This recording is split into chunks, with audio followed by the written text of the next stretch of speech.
निर्मल पूर्जा सहित 6 पर्वतारोहीको निधनप्रति एमालेको शोक। राष्ट्रले अमूल्य धरोहर गुमायो।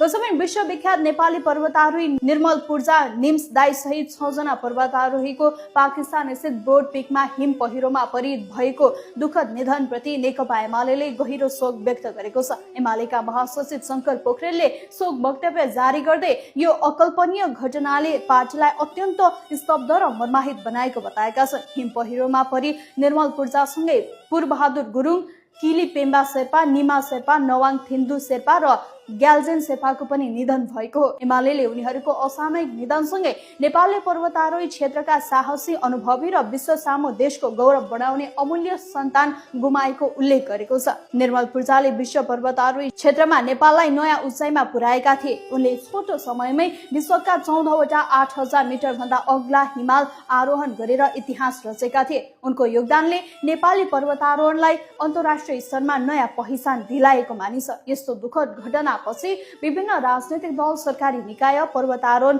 समुदाय तथा सर्वसाधारणले पनि गहिरो दुःख व्यक्त गरिरहेका छन्। निर्मल पूर्जा र उनका सहयात्रीहरूको यो असामयिक निधनले फेरि एकपटक उच्च हिमाली क्षेत्रमा पर्वतारोहण कति जोखिमपूर्ण हुन्छ भन्ने यथार्थलाई सम्झाएको छ। संसारभर नेपालको पहिचान हिमाल र हिमाली वीरतासँग जोडिएको छ। तर यही पहिचान कायम राख्ने क्रममा नेपाली पर्वतारोहीहरूले ठूलो जोखिम पनि उठाउँदै आएका छन्। निर्मल पूर्जा सहित दिवंगत सबै पर्वतारोही प्रति हार्दिक श्रद्धाञ्जली तथा शोक सन्तप्त परिवारजनमा गहिरो समवेदना व्यक्त गर्दै आजको समाचार यही समाप्त गर्छौं।